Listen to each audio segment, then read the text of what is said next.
नमः सिद्धेभ्यः ओम नमः सिद्धेभ्यः ओम नमः सिद्धेभ्यः। इंद्रिय एवं मोक्ष सुख करते सदा प्रदान, रोग शोक मद सब हरें वीरनाथ भगवान, वीरनाथ भगवान। बोले अहिंसा परमो धर्म की जय। बोले तीर्थंकर भगवान महावीर की जय। आचार्य गुरुदेव भगवान श्री विद्यासागर जी महाराज की जय।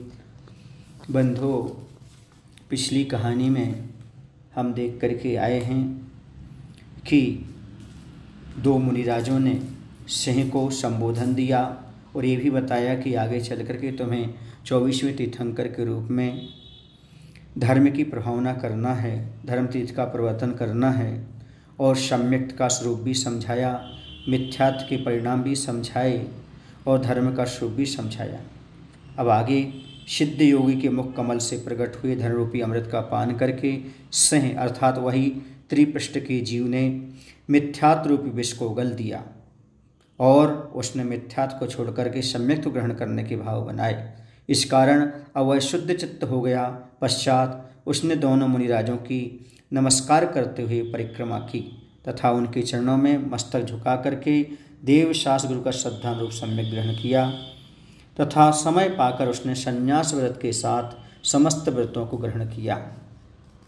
पूर्व में इस सिंह का भोजन मांस के अतिरिक्त दूसरी वस्तु नहीं थी, इसलिए उसे व्रत धारण करने में बड़ी कठिनाइयों का सामना करना पड़ा। फिर भी किसी प्रकार से विचलित नहीं हुआ। उसने बड़े धैर्य के साथ व्रतों का पालन किया। आचार्य भगवंत का यहाँ पर कहना है कि वह कौन सा कार्य है जो होनहार होने पर नहीं होता, अर्थात सभी कार्य अपने आप हो जाते हैं। जिस व्यक्ति की भवितव्यता अच्छी होती है, कल्याण होना होता है, वह जो चाहे वह ठान ले तो वह हो जाता है। और वैसे भी महापुरुष जो कार्य ठान लेते हैं उनके कार्य निर्विघ्न संपन्न होते ही हैं।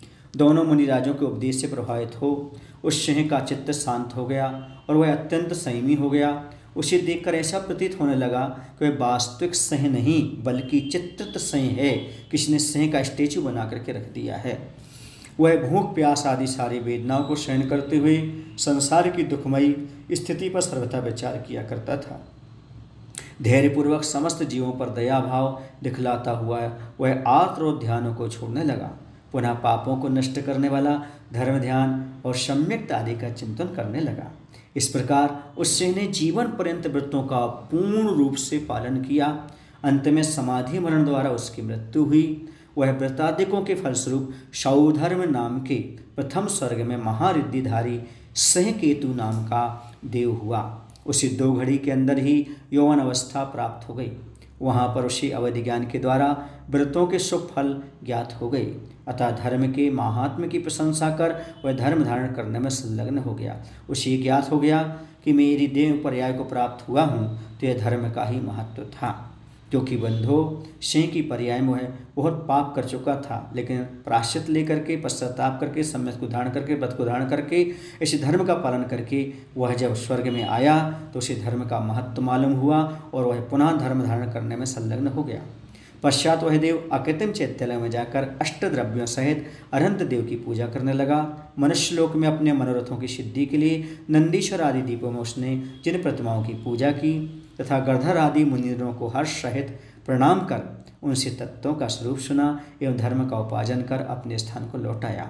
उसने अपने पूर्वकृत पुण्योदय से देवियों की प्राप्ति की तथा विमान आदि संपदाओं को प्राप्त किया।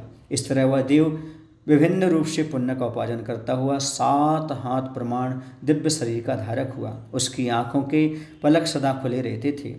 उसे पूर्व में जो नीचे नरक भूमि है वहाँ तक का उसे अवधि ज्ञान था और विक्रिया रिद्धि का बल था।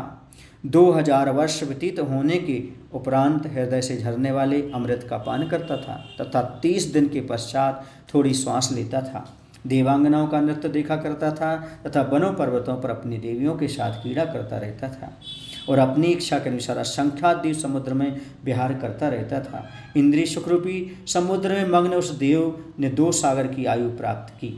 उसका शरीर धातु मल और पसीना से सर्वथा रहित था, वैकृत शरीर था। इस प्रकार श्रेष्ठ चारित्र पालन द्वारा उपार्जन किए हुए पुण्य के प्रबल प्रताप से उसे भोगों भोग की सामग्रियाँ प्राप्त हुई। इस प्रकार भोगोपभोग में उसने कितना समय बिताया यह उसे ज्ञात न हो सका, क्योंकि पाप के उदय में आदमी को लगता है कि दिन बहुत भारी हो रहा है, लेकिन जब पुण्य का उदय होता है तो दिन चुटकियों में निकल जाया करते हैं। ऐसे उसके सुख के दिन ऐसा लगा जिस क्षण भर में व्यतीत होते चले जा रहे हैं। इस प्रकार से उसका यह देव पर्याय में आनंद के साथ समय बीत रहा है। अब आगे अपन देखेंगे यह जो जीव है वह स्वर्ग से आकर के कहाँ जन्म लेता है और इसकी आगे कैसी भवितव्यता होती है। बोले महावीर भगवान की जय। आचार्य विद्यासागर जी महाराज की जय।